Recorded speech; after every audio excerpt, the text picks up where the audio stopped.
aqui tipo numa das minhas praias de sonho, Padang. Finalmente estamos cá, pá, e vou agora descer aqui este caminho.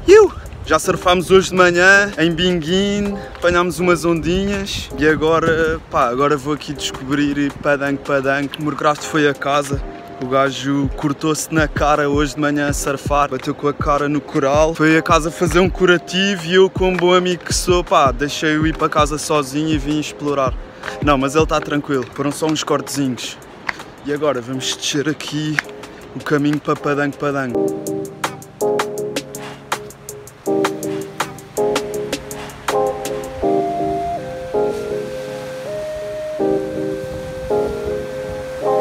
Estamos aí na praia de Padang. Olha aí, só rochas vulcânicas. Aquela onda que está ali atrás de mim, lá ao fundo, aqui é o Uluwatu. Mas agora estou aí à procura da onda de Padang, acho que já descobri.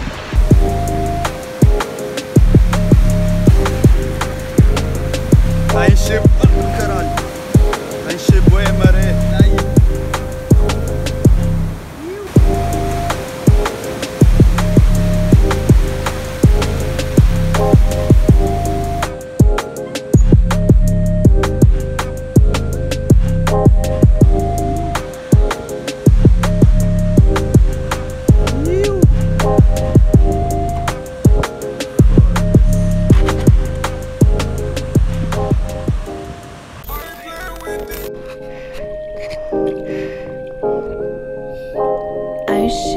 Padang.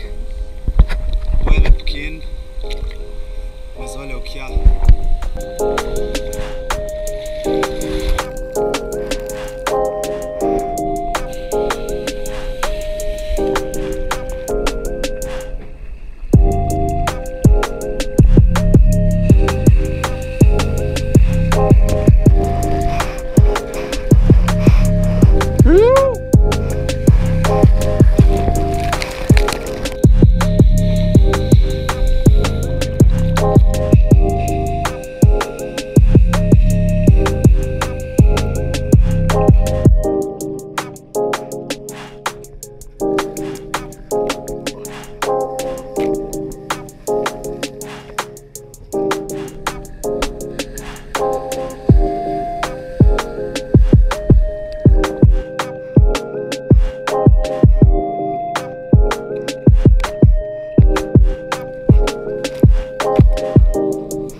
Estamos aí no templo do Uluwatu. Estão aí vários macaquinhos, pá, eu tenho medo que eles me roubem o telemóvel.